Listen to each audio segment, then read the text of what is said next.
राधिका का पति रवि शहर में एक ऊंचे ओहदे में काम करता है, लेकिन रवि ने ये ओहदा बड़ी ही मेहनत से कमाया होता है। सुनो जी, तुम्हारे बुआ के बेटे आने वाले हैं। कितने दिन रहेंगे वो यहाँ? क्योंकि तुम्हारी वो मौसी 3 महीने बाद अब गई है। हाँ, वो किशन आ रहा है ना, उसकी नौकरी मैंने अपने ही ऑफिस में लगा दी थी। वो क्या है ना, बड़े दिन से काम की तलाश कर रहा था। हाँ वो तो कोई नहीं, पर माँ जी ने कहा था कि मैं तुम्हें बोल दूं कि तुम किशन भैया को पहले से ही बोल देना कि वो 2-4 दिनों में अपना घर देख ले। माँ जी बता रही थी कि पहली बार जब वो हमारी शादी के लिए आए थे तो 2 साल रह कर गए थे। हाँ हाँ, पर उस वक्त की बात अलग थी। कोई ना, मैं बोल दूंगा। राधिका के घर रवि की बुआ का बेटा आ जाता है और फिर, अरे राधिका, ये देखो मैंने तुम्हारे लिए क्या लाया हूँ। ओ कितना प्यारा सूट है भैया। क्या बात है किशन, भाई के लिए भी कुछ लेता होता। हाँ हाँ, क्यों नहीं, पर भाभी को खुश रखना जरूरी है। चलो मैं नीचे जा रहा हूँ, सब्जी तरकारी कुछ लाना है तो बता दो। हाँ वो आलू खत्म हो रहे हैं तो, लेकिन आपको पता है कहाँ मिलेंगे? हाँ हाँ, क्यों नहीं, मैं तो इस एरिया में 2 साल रह चुका हूँ, एक एक दुकान वाला जानता है मुझे। बस रवि जल्दी से कुछ पैसे दे दे आलू लाने के लिए। वो क्या है ना, देर हो गई तो वो कल्लू की दुकान बंद हो जाएगी। राधिका को बड़ा गुस्सा आता है कि 1 किलो आलू के पैसे भी रवि से लेगा। अगले रोज, राधिका, राधिका रेडी हो गई? चलो तुम्हें ऑफिस छोड़ते हुए मैं भी चला जाऊंगा। क्या बात है, मियाँ बीवी दोनों साथ साथ। हाँ यार, महानगर की जिंदगी पता ही है ना, 2 पहिया है, दोनों मियाँ बीवी बैठ कर निकल जाती है। राधिका जैसे तैसे निकल कर आती है। सुनो, आज तुम जाओ, मैं अकेले चली जाऊंगी। वो क्या है ना, भैया का नाश्ता भी तो बनाना है, वक्त लग जाएगा और तुमको देर ना हो जाए। ये हुई ना बात। वो क्या है ना, मैं भी बस से जाता हूँ तो बहुत परेशान हो जाता हूँ। अब रवि और मेरा ऑफिस एक ही है तो साथ ही निकल जाएंगे। हाँ पर वो तो मैं जाती हूँ रोज, आज थोड़ा वक्त हो रहा था तो खैर। राधिका उस रोज अकेली बस के धक्के खाते हुए ऑफिस जाती है और वापसी के वक्त, राधिका, वो क्या है ना, किशन मेरे साथ है, तो तुम बस से ही घर चली जाना ना। अरे लेकिन आज मैं बहुत थक गई हूँ तो खाना। अरे हाँ हाँ, चिंता ना करो, खाना बाहर खा लेंगे बस। ऐसा पहले भी होता था, जब राधिका थक जाती थी तो रवि और वो बाहर खाना खा लिया करते थे, लेकिन अब तो किशन भी है तो होटल में। तो क्या खाना है मैडम? अरे तुम भी कैसी बात कर रहे हो, जो हमेशा खाते हैं, तड़का दाल और तंदूरी रोटी। बजट फ्रेंडली क्यों? अभी बुलाता हूँ वेटर को। रवि वेटर को बुलाता है। जी सर, क्या लेंगे, क्या लगा दूं? रवि और राधिका कुछ बोलते उससे पहले ही किशन, एक काम करो, एक बटर मसाला पनीर, रायता, दाल मखनी और हाँ एक तंदूरी ले आना, ठीक है ना? क्या बोलते रवि और राधिका। भाई अब उनकी जेब में कितना है, कैसे बचाना है, कितना खाना है, क्या खाना है, ये दोनों ही डिसाइड करेंगे, लेकिन यहाँ तो मजा आ जाएगा आज। अच्छा है, रोटी लाते रहना जब तक ना ना बोल दे, क्यों? तो जो बिल आज तक 200 रुपए का आता था, आज 2000 का था। राधिका सोचती है इससे अच्छा था कि घर में खिचड़ी ही बना लेती, लेकिन अब तो गए वो दिन कि दिहाड़ी खाने में घर में राधिका। यार ये सूट पहनकर सोने की आदत नहीं है, मैक्सी पहन नहीं सकती भैया के कारण। अरे कमरे में पहन लो ना, सुबह बदल लेना बाहर जाने से पहले। रहने दो, इतनी हिम्मत नहीं बची है, पहले ही थक चुकी हूँ। रात कुछ पहनूं, सुबह कुछ पहनूं। अगले रोज फिर वही हाल। किशन की डाइट रवि और राधिका को मिलाकर 2 गुनी थी। राधिका सुबह का नाश्ता बनाती, लंच बनाती, वो तो थक जाती है और फिर, राधिका चलो, ऑफिस के लिए देर हो रही है। भाई राधिका जाएगी तो मैं कैसे जाऊंगा? राधिका जो खाना नाश्ता बनाकर थक चुकी थी, वो कैसे रवि के साथ जाती, मना कर देती है। अब तो ऐश से किशन जाता हर रोज और राधिका लटक लटक कर बस से जाती। लेकिन 4 दिन बाद, देखिए आप प्लीज किशन भैया से बात कर लीजिए कि वो घर ले ले, अब मैं नहीं कर पाऊंगी। हाँ मैंने बात तो की थी, लेकिन वो कह रहा था कि सैलरी आ जाए तो वो चला जाएगा। राधिका को भी लगता है कि चलो पैसे नहीं होंगे, तभी तो आलू तक के पैसे मांगता है। वो मान जाती है। अगले दिन राधिका की सास का फोन आता है। क्या बात है राधिका, किशन गया कि नहीं? माँ, उनके पास पैसे नहीं है। तो हो सकता है। सास तो समझ रही थी कि उनके रिश्तेदार कैसे कैसे हैं, बस एक बार घर में घुसने की देर है। देख बेटा, तू ना रवि के पीछे लग जाना कि इसे दूसरा घर दिला दे, नहीं तो सालों साल ये यहीं रहेगा। राधिका को समझ में नहीं आता कि सास आखिर ऐसा क्यों बोल रही हैं। अभी कुछ ही दिन बीते थे कि अरे राधिका, वो चाचा जी का बेटा है ना सुरेश, वो भी आ रहा है। उसे भी काम की तलाश थी तो। इस बार राधिका को गुस्सा आ जाता है। क्या मजाक है ये? रोज रोज कोई ना कोई शहर सेटल होने आ रहा है, लेकिन मेरी नौकरी का क्या? हमारा घर भी हम दोनों के काम से ही चल रहा है। चल रहा है नहीं, चल रहा था। देखो, सपोर्ट तो करना होगा ना, वरना कैसे चलेगा। क्या करती राधिका? बेचारी सारे लोगों का खाना बनाती, सबके कपड़े धोती, सबके बर्तन धोती और फिर ऑफिस पे जाती। कोई समझे ना समझे, लेकिन राधिका की सास भली भांति समझती कि उसकी बहू के साथ भी वही हो रहा है जो उसकी पति और ससुराल वालों ने उसके साथ किया। सास अपनी ननद को फोन करती है। कैसी है दीदी? मैं अच्छी हूँ भाभी, आप बताएं। दीदी, वो किशन रवि के पास है। अब आप जानती है ना कि राधिका भी नौकरी वाली है। किशन और भैया के बेटे के कारण वो नौकरी पर ध्यान भी नहीं दे पा रही। तो घर संभालने के लिए किशन की बीवी को आप ना शहर भेज दे। फिर तो किशन को अलग घर लेना ही है, उसकी बीवी भी शहर के तौर तरीके देख लेगी। नहीं नहीं दीदी, राधिका को बोलो कि बहू है, ससुराल वालों का ध्यान तो रखना ही होगा। अब किशन की बीवी यानी हमारी बहू हमें देखे कि राधिका की गृहस्थी देखे हैं? सास को गुस्सा आ जाता है। ये सही है, एक तो बेटा फ्री में रह रहा है, नौकरी लगा कर दे दी, लेकिन फिर भी उसकी बहू को परेशानी झेलनी पड़ रही है। लेकिन क्या करे, जब उनका खुद का बेटा नहीं समझ रहा तो किसी से क्या उम्मीद करे। वहीं अब राधिका के ससुराल में किसी न किसी का आना जाना लगा ही रहता है। फिर एक रोज, राधिका, वो शाम को ना किशन के घर से उसकी बीवी और बच्चे आ रहे हैं, तो खाने में नॉनवेज बनाना। हाँ राधिका, वो क्या है ना, माँ बेचारी नॉनवेज खाने को नहीं देती, तो बोल रही थी कि भाभी को ही बोल देना तेरी कि चिकन बना ले। हाँ, पर आज तो मेरा व्रत है, कल देखती हूँ। हाँ, तो तुम नहीं खाना ना। बेचारी का मन भी था कि वो नॉनवेज खाए, क्या करूं मैं। रवि राधिका को आंख दिखाता है। राधिका भी क्या करती, वो भी सोच लेती है कि ये उसी के घर में रहकर तानाशाही वाला खेल नहीं चलेगा। वहीं शाम को, ओहो दीदी, कैसी हो? बड़े दिन से मन था कि शहर आऊं। वाह, कितना प्यारा घर है आपका। अब तो तुम्हारा भी शहर में प्यारा घर हो जाएगा। बच्चे का एडमिशन भी देख लो। ना ना, कहाँ दीदी, अब तो जानती है ना, मेरा मायका भी गांव के पास ही है, मैं ना आऊँ शहर। बाकी ये तो यहाँ रह रहे हैं, वैसे भी शहर में किराए का मकान लेना बड़ा महंगा होता है ना दीदी। राधिका हैरान कि भाई तेरा पति हमारे घर में रहेगा हमेशा के लिए, ये कब डिसाइड हुआ? और हो भी गया है तो एक बार तो बता दो या पूछ लेते कि हमें तो कोई प्रॉब्लम नहीं है। लेकिन किशन की सैलरी तो अच्छी है, वो घर अफोर्ड कर सकता है। और वैसे भी दूसरे के घर में कब तक। अरे भाभी, कैसी बात कर रही हैं? हम परिवार हैं। पापा जी भी यहाँ 13 साल थे, यहीं रहकर उन्होंने किशन को पढ़ाया लिखाया। हाँ, लेकिन तब मेरी सास का जमाना था, तब शायद हालात कुछ और थे। माँ जी घर में रहती थी, लेकिन मैं नहीं। तुम आकर यहाँ रहो, घर का काम करो मेरे साथ मिलकर, फिर मुझे कोई दिक्कत नहीं है। जब तुम वहां सोकर उठती हो ना, तब मैं यहाँ तुम्हारे पति को सुबह का नाश्ता कराकर दिन का खाना बांधकर भेज चुकी होती हूँ। वैसे भी पति को संभालना पत्नी का काम होता है, ना कि रिश्तेदारों का। किशन सारी बात सुन रहा था। राधिका, किशन बोल रहा है कि वो चला जाएगा। मैं सब जानती हूँ। पिछली बार भी किशन भैया हमेशा ये कहते थे कि वो चले जाएंगे। बार बार हम बेशर्मों की तरह कहते थे जाने के लिए, लेकिन वो कहीं नहीं जाते थे।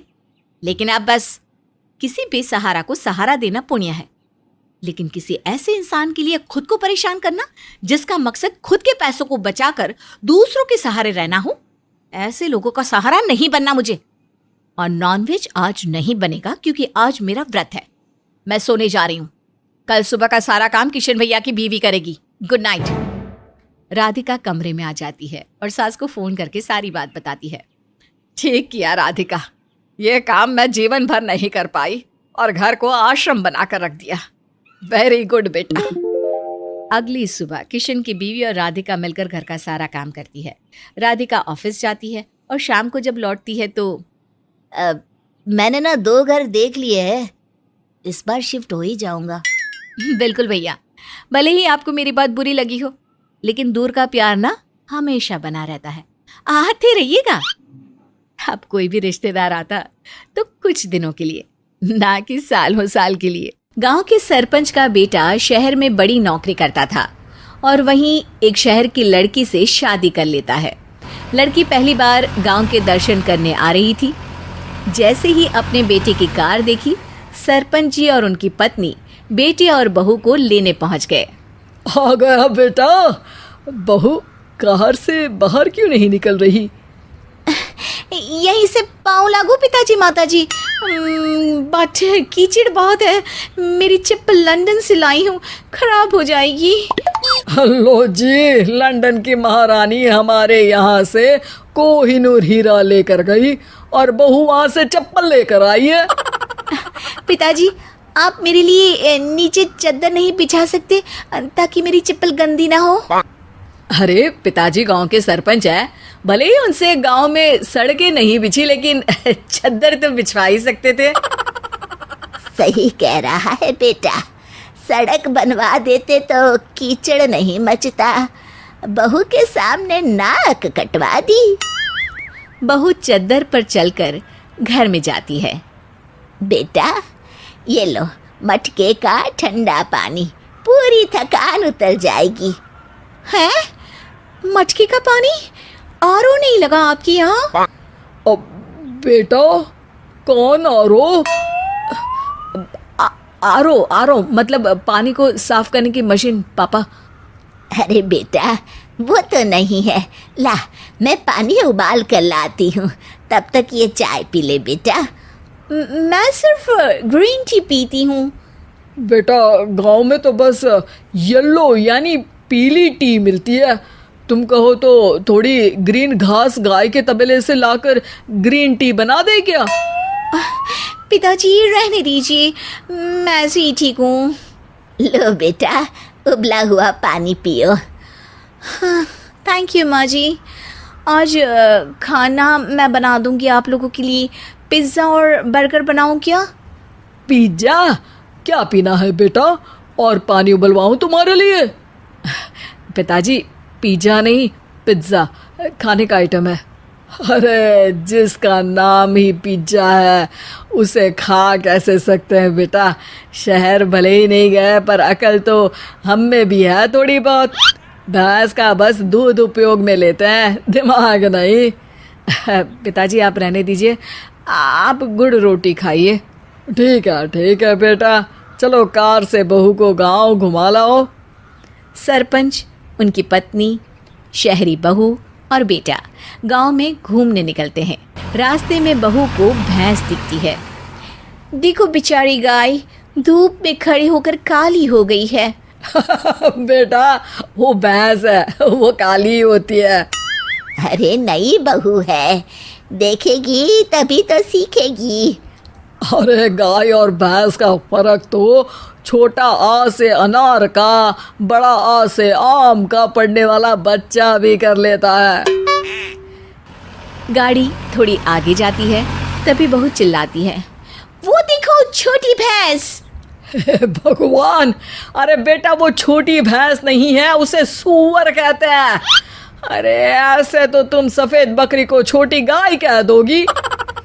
इस बार सास भी बहू के बचाव में कुछ नहीं बोल पाती। गाड़ी थोड़ी आगे बढ़ती है और बहू फिर से चिल्लाती है, अरे वो देखो तालाब। इस बार सही बोला, तालाब ही है। और तालाब में तैरता मुर्गा भी। एक बात ठीक बोली थी, तालाब को तालाब बोला, लेकिन बतख को मुर्गा बोल के फिर से गई भैंस पानी में। अरे पिताजी, अभी तो आपने कहा बतख है, पानी में भैंस कहाँ गई? अरे कहावत है बेटा, सच में नहीं गई। ओह अच्छा अच्छा, पर ये बतख डूब क्यों नहीं रही? अरे बेटा, स्कूल में तुमको टीचर ने मुर्गा बनाया होता तो तुमको पता होता कि बतख डूब क्यों नहीं रही। अरे बस कीजिए ना, पहली बार बहू से मिल रहे हो, अच्छे से बात करो। गांव घुमाकर सब वापस घर लौट जाते हैं। घर पहुंचते ही सास, बहू और बेटा रसोई में काम करने लगते हैं और सरपंच साहब बाहर किसी आदमी से बात करने लगते हैं।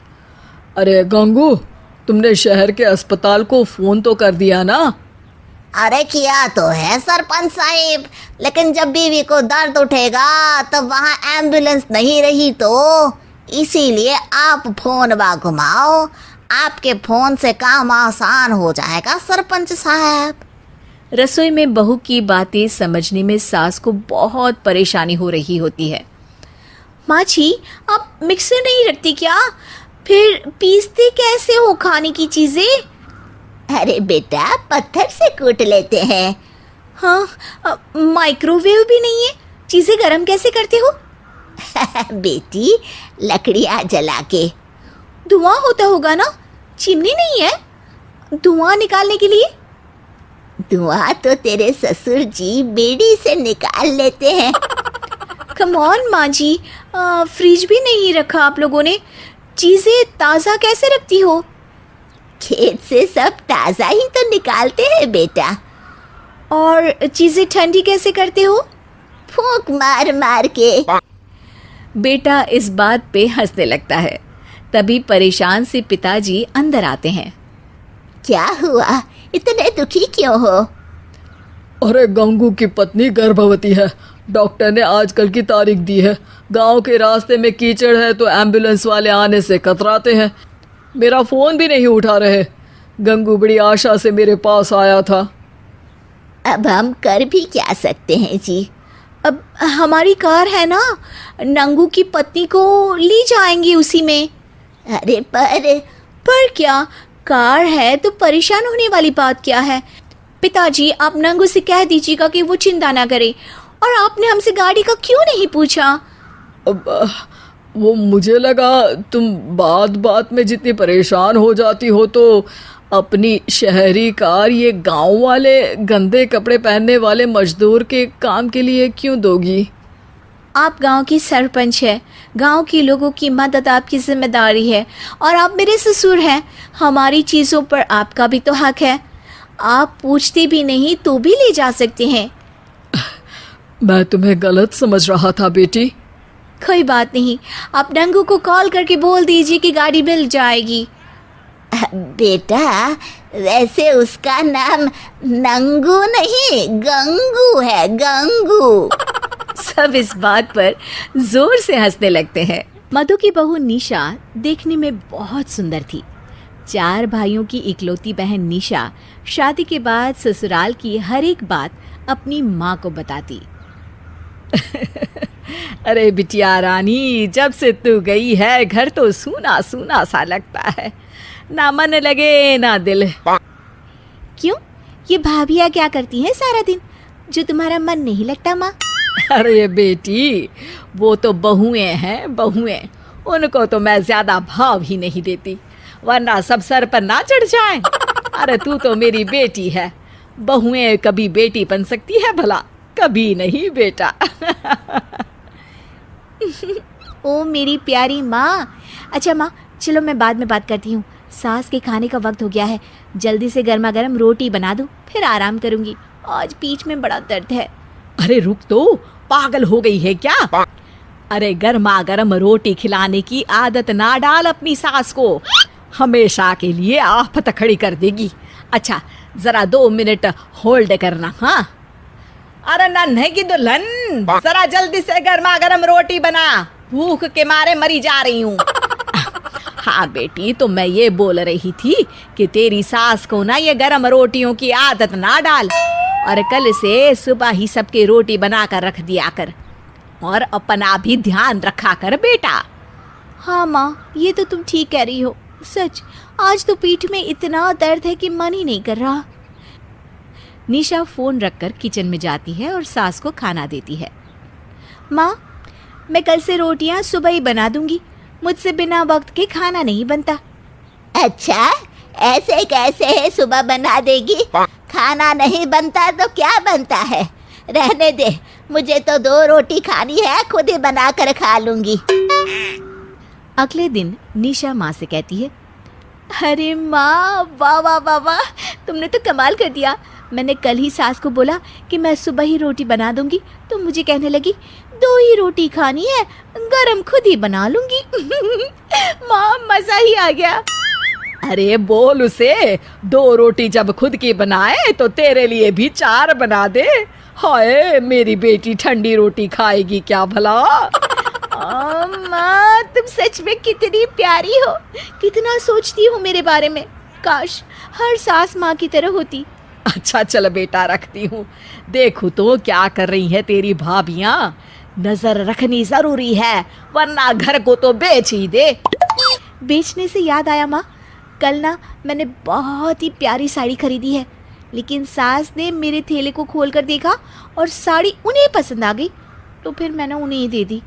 अरे ये तो बहुत बड़ी बात है बेटा, ऐसे कैसे? तू क्या ला रही है, क्यों ला रही है? वो होती कौन है देखने वाली?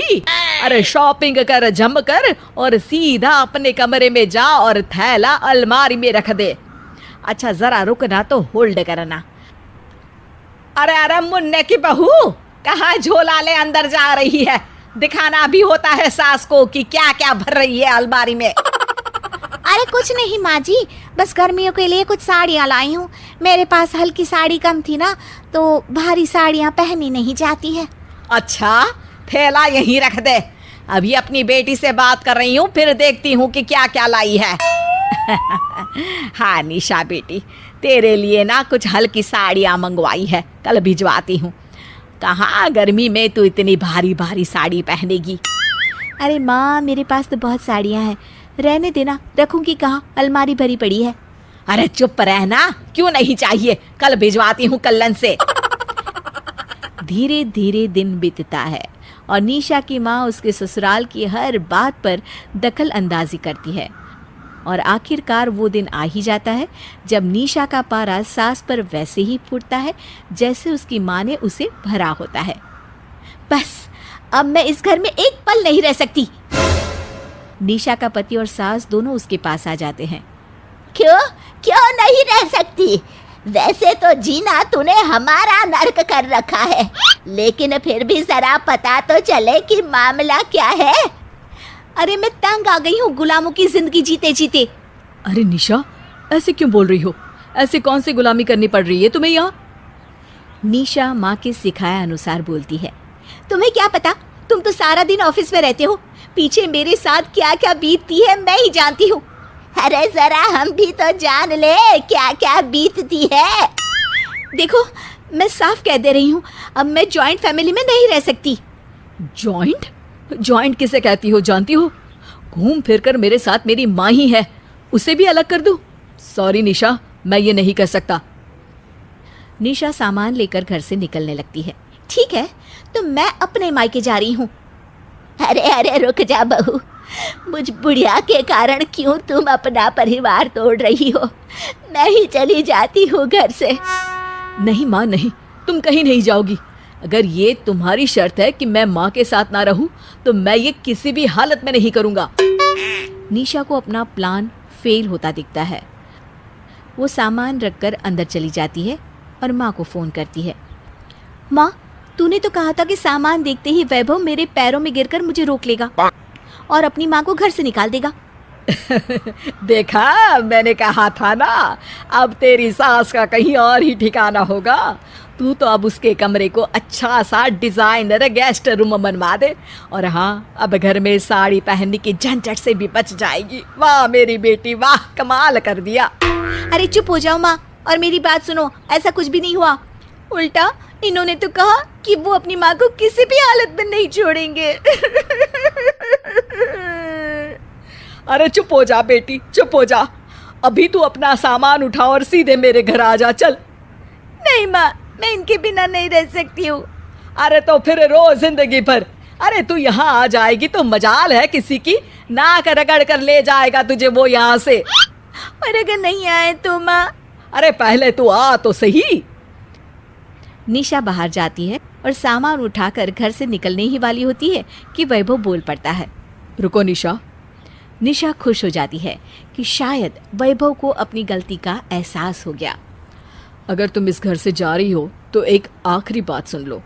वापस तभी आना जब इस घर की शर्तों को मानना हो, माँ का ख्याल रखना हो और उनकी इज्जत करनी हो, और घर को घर की तरह रखना हो। तुम कभी नहीं सुधर सकते। पैर पटकते सामान लेकर वो निकल जाती है। निशा अपने सामान के साथ मायके के दरवाजे में खड़ी हो जाती है, जहाँ सबसे पहले उसका सामना होता है अपनी छोटी भाभी से। आए हाय दीदी, ये क्या इतना बड़ा बैग? लग रहा है 2-4 महीने के लिए आई हो। क्यों? ये मेरा घर है। 2-4 महीनों के लिए आऊं या जिंदगी भर के लिए? आप कौन होती है पूछने वाली? अरे नहीं नहीं दीदी, मैं तो बहुत खुश हूँ आपको देखकर। अब आप आ गई हैं तो मैं चली मायके। दिन के खाने की जिम्मेदारी अब आपकी। तभी पीछे से निशा की माँ आ जाती है। ओहो, आ गई मेरी बच्ची, मेरी राजकुमारी। अरे कैसी हालत कर दी है ससुराल वालों ने, खाने को भी नहीं दिया लगता है तुझे। अरे ओ लल्लन की बहू, जल्दी से शुद्ध देशी घी का खाना बना कर ले आ निशा के लिए। माँ, उन लोगों ने मुझे एक बार भी नहीं रोका। नहीं रोका? हे भगवान, अब ये ना बोल देना कि लड़ झगड़ कर आई हो। क्यों? अगर आई भी हूं तो आपको क्या? आप अपना काम करो ना। तभी लल्लन की बहू खाना लेकर निशा को देती है। देखिए दीदी, वैसे तो हम बड़े ही संस्कारी खानदान के हैं और ज्यादा बोलने की आदत नहीं है, पर साफ साफ एक बात बताए देते हैं, यहाँ अपने ससुराल का रायता ना ही फैलाए। गर्मी बहुत है, दिमाग बड़ा गर्म रहता है हमारा। लल्लन की बहू, बस, बिल्कुल बस। मतलब हम कह रहे हैं कि पूरी तरह से बस। अरे क्या बस बस बस लगा रखा है? देखिए, हम ना साफ साफ बता रहे हैं, वैसे ही घर पूरा गांव की तरह है। 4-4 लड़के आपके, उनके बच्चे, उनकी बीवी, सहन कर कर के थके हम। लेकिन अब बेटी भी मायके में बैठ जाएगी तो बर्दाश्त नहीं करेंगे। हाँ। अच्छा, आज बड़ी जुबान चल रही है, क्या कर लोगी? अरे नहीं नहीं, बताओ साफ साफ क्या कर लोगी? यहीं रहेगी ये, और ये पूरा का पूरा घर हम इसी के नाम कर जाएंगे। मैं पूछती हूँ, कर क्या लोगी तुम? क्या बोल रही हो माँ? बेटी के नाम सारा घर? बस देख माँ, ये एक तो ससुराल का पूरा घर रखे और यहाँ का भी हिस्सा ना माँ ना। खैर, किसी तरह घर पर फैला ये रायता सिमटता है और निशा को अपनी माँ के साथ थोड़ा सा खाली समय मिलता है। माँ, ये भैया और भाभी को क्या हो गया है? अरे पता नहीं, वैसे तो मेरे सामने एक शब्द नहीं बोलते, लेकिन आज पता नहीं क्या हो गया है। अरे माँ छोड़ो ना, तुम मुझे बताओ ना, मैं क्या करूँ? अब भाई भाभी का भी ये हाल है तो। अरे बिटिया, काहे चिंता करती हो? 2-4 दिन रुको, घुटनों के बल आएगा तुझे लेने। हाँ माँ, लेकिन सच बोलूँ तो मुझे अपनी सास से वैसे कोई प्रॉब्लम नहीं है। खुद के कपड़े धो लेती है, रोटी खुद की बना लेती है। मैं जो पहनूं, जहाँ जाऊँ, उस पर भी उनको कोई समस्या नहीं है। फिर तुम क्यों अलग करना चाहती हो उन्हें? अरे मेरी प्यारी बेटी, कितनी भोली है। अरे वो चली जाएगी तो सीधा सीधा एक का खाना बच जाएगा। तू सबसे बड़ी हो जाएगी और फिर तेरा पति तेरी मुट्ठी में। पता नहीं माँ, तेरी बात सही है या नहीं, पर ठीक है माँ, तुम गलत तो बोलोगी नहीं। अगले दिन निशा की माँ कहती है, अरे छट्टन की बहू, जरा गर्मा गर्म रोटी की थाली मेरे और निशा के लिए लगाना। तभी थोड़ी देर बाद वहाँ कान में एयरफोन लगाए छुट्टन की बहू आ जाती है। दिल संभल जा जरा। अरे दिल को छोड़, पहले तू संभल जा जरा। अरे क्या हुआ?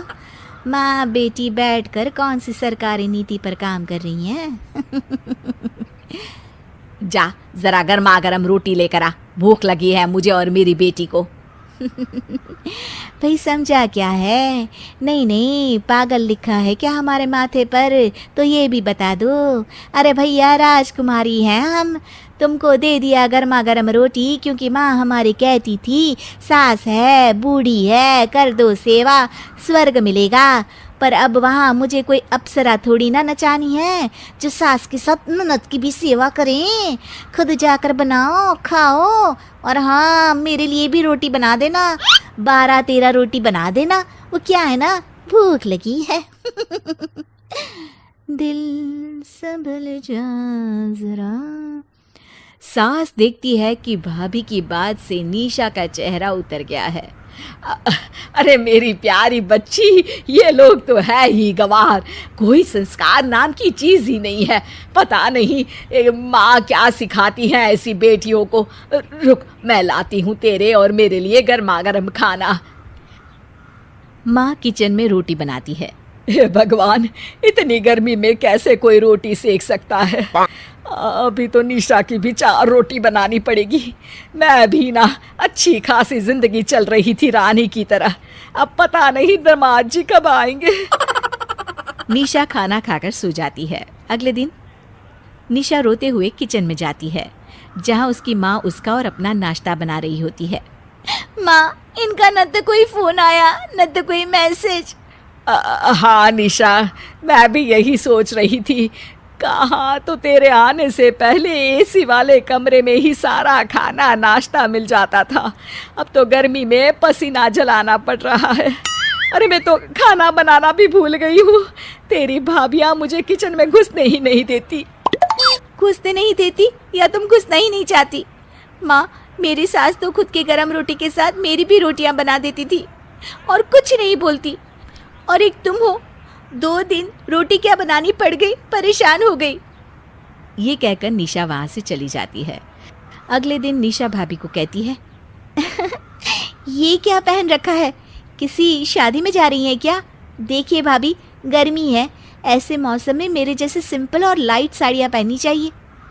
भाभी को निशा की बात सुनकर गुस्सा आ जाता है। देखिए दीदी, मैं कुछ बोल नहीं रही, इसका मतलब ये नहीं कि जो मर्जी बोलिए।